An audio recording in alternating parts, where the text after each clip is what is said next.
jungle.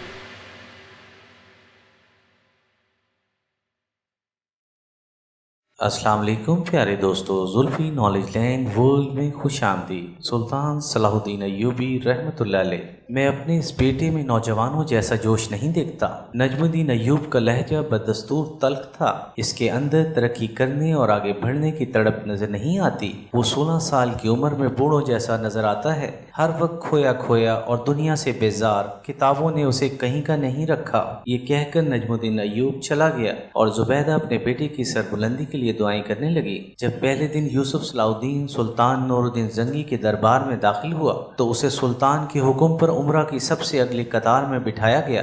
سلطان کے سارے عمرہ تجربہ کار بھی تھے اور کسی حد تک سن رسیدہ بھی۔ ان میں سے کوئی امیر بھی 40 سال سے کم نہیں تھا، اس لیے ان تمام سرداروں نے ایک 16 سالہ نوجوان کو اپنی صف میں بیٹھا دیکھ کر شدید حیرت کا اظہار کیا۔ ان امیروں میں ایک شخص ابن مرکوم بھی تھا جو فطرتاً حاسد اور کینہ پرور تھا۔ اس نے یوسف صلاح الدین کو انتہائی ناپسندیدہ نظروں سے دیکھا اور دل ہی دل میں سلطان نور الدین زنگی کی اس کرم نوازی پر پیچ و تاب کھانے لگا، مگر یوسف صلاح الدین درباری عمرہ کے جذبات اور قیاس آرائیوں سے بے نیاز خاموشی سے اپنی نشست پر بیٹھا رہا۔ پھر یوں ہوا کہ گزرتے دنوں کے ساتھ سلطان نور الدین زنگی یوسف صلاح الدین کے قریب ہوتا چلا گیا۔ یہ صورتحال دیکھ کر دوسرے عمرہ تو خاموش رہے، مگر امیر ابن مرکوم سے برداشت نہ ہو سکا اور ایک دن وہ تنہائی میں سلطان سے عرض کرنے لگا، آخر آپ اس نوعمر لڑکے میں ایسی کون سی صلاحیت پاتے ہیں کہ جس کے باعث دوسرے عمرہ کو نظر انداز کیا جا رہا ہے؟ سلطان نور الدین زنگی نے بڑی حیرت سے امیر ابن مرکوم کی طرف دیکھا۔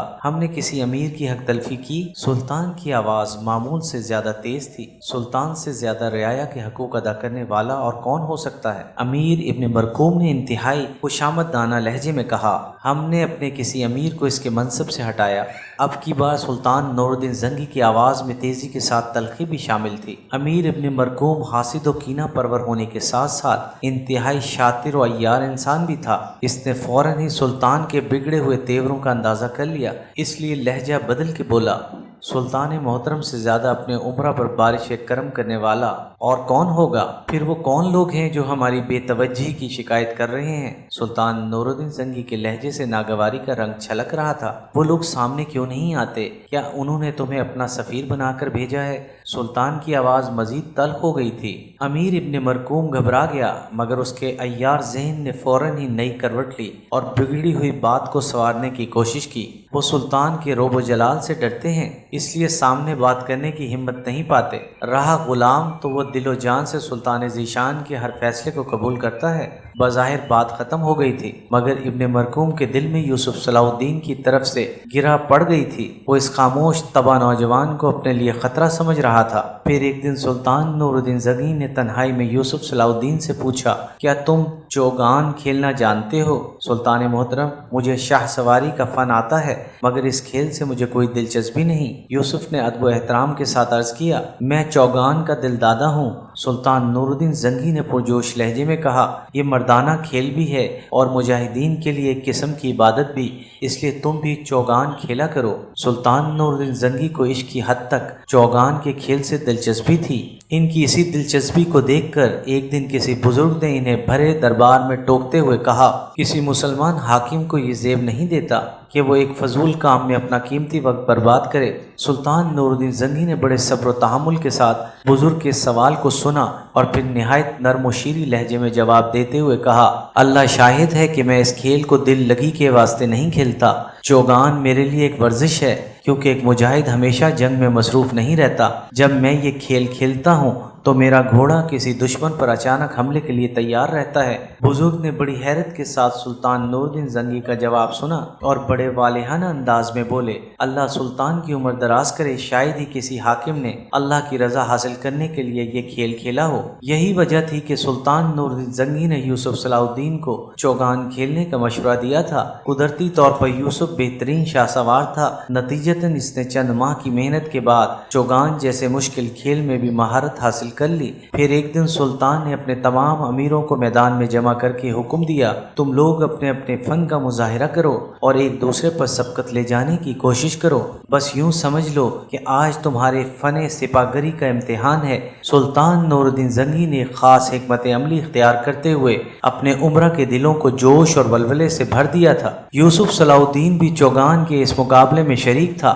اپنے امیروں کو حکم دینے کے بعد سلطان نور الدین زنگی اس نو عمر کھلاڑی سے بھی مخاطب ہوا، یوسف آج تمہاری بھی آزمائش ہے۔ پھر مقابلہ شروع ہوا اور تھوڑی دیر میں یہ بات ثابت ہو گئی کہ سلطان نور الدین زنگی کا کوئی سالار یا امیر اس کھیل میں یوسف صلاح الدین کی برابری نہیں کر سکتا۔ مقابلہ ختم ہوا اور تمام امراء نے بیک زبان یوسف صلاح الدین کی تعریف کی اور سلطان نور الدین زنگی کی پیش بینی کا اعتراف کرتے ہوئے کہا، ہماری آنکھیں دیکھ رہی ہیں کہ یہ نوجوان آگے چل کر بڑا سپہ سالار ثابت ہوگا۔ سلطان نور الدین زنگی نے بڑی محبت سے یوسف صلاح الدین کے کاندھے پر ہاتھ رکھتے ہوئے کہا، میری نظریں جس منظر کو دیکھ رہی ہیں وہ تمہاری نگاہوں سے پوشیدہ ہے۔ یوسف صلاح الدین کے لیے سلطان کی زبان سے یہ ستائشی الفاظ سن کر امیر ابن مرکوم کے سینے میں حسد کی آگ پوری شدت سے بھڑک اٹھی اور اس کا سرخ چہرہ کچھ دیر کے لیے سیاہ پڑ گیا۔ ان دنوں نجم الدین ایوب شہر سے باہر تھا۔ پھر جب وہ واپس آیا اور بیوی نے اسے چوگان کے اس مقابلے کی تفصیلات سنائیں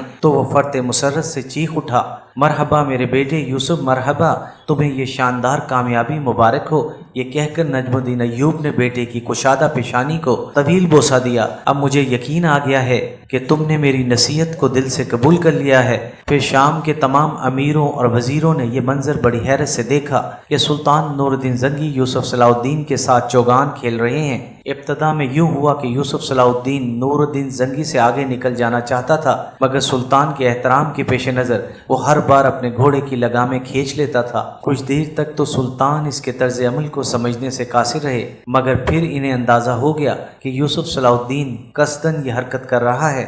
اس خیال کے آتے ہی سلطان نور الدین زنگی نے ڈانٹتے ہوئے کہا، یوسف، اس وقت میں تمہارا سلطان نہیں، سخت ترین حریف ہوں، اپنی پوری صلاحیتوں اور توانائیوں کے ساتھ میرا مقابلہ کرو۔ سلطان کا حکم سنتے ہی یوسف صلاح الدین نے اپنا گھوڑا آگے بڑھایا اور والی شام کو مقابلے میں شکست دے دی۔ یہ سلطان نور الدین زنگی کی اعلیٰ ظرفی تھی کہ اپنی شکست پر ناراض ہونے کے بجائے انتہائی مسرت کا اظہار کیا اور انعام کے طور پر یوسف صلاح الدین کو ایک قیمتی خلعت عطا کی۔ پھر ایک دن یوسف صلاح الدین سلطان نور الدین زنگی کے ساتھ چوگان کھیل رہا تھا کہ ایک خوفناک حادثہ پیش آیا۔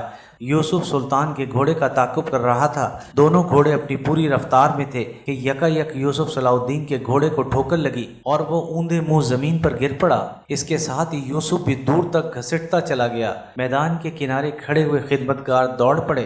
سلطان نور الدین زنگی نے بھی فوراً ہی اپنے گھوڑے کی لگامیں کھینچ لیں اور بھاگتے ہوئے یوسف صلاح الدین کے پاس پہنچے۔ یوسف کا گھوڑا جس انداز سے زمین پر گرا تھا اسے دیکھ کر وہاں موجود خدمتگاروں نے یہی اندازہ کیا تھا کہ گھوڑے کے ساتھ سوار کو بھی شدید جسمانی نقصان پہنچے گا اور دونوں کی جانیں ضائع ہونے کا بھی اندیشہ تھا، مگر لوگوں کے سارے اندیشے غلط ثابت ہوئے۔ جب سلطان نور الدین زنگی گھبرائے ہوئے یوسف صلاح الدین کے قریب پہنچے تو وہ زمین سے اٹھنے کی کوشش کر رہا تھا۔ سلطان نے سہارا دیا تو وہ فوراً اٹھ کھڑا ہوا اور مسکراتے ہوئے کہنے لگا، میں اللہ کے فضل و کرم اور سلطان عادل کی دعاؤں سے بالکل ٹھیک ہوں۔ سلطان نور الدین زنگی بڑی بے چینی کے ساتھ یوسف صلاح الدین کے پورے جسم کا جائزہ لے رہے تھے۔ بڑی عجیب بات تھی کہ اتنے بڑے حادثے میں یوسف کے ہاتھوں اور پشت پر معمولی زخم آئے تھے، مگر اس کا دلکش چہرہ مکمل طور پر محفوظ تھا۔ سلطان نور الدین زنگی کی غیر معمولی پریشانی دیکھ کر صاف محسوس ہو رہا تھا کہ یوسف یا تو ان کا حقیقی چھوٹا بھائی ہے یا پھر بیٹا۔ سلطان کی یہ توجہ اور اضطراب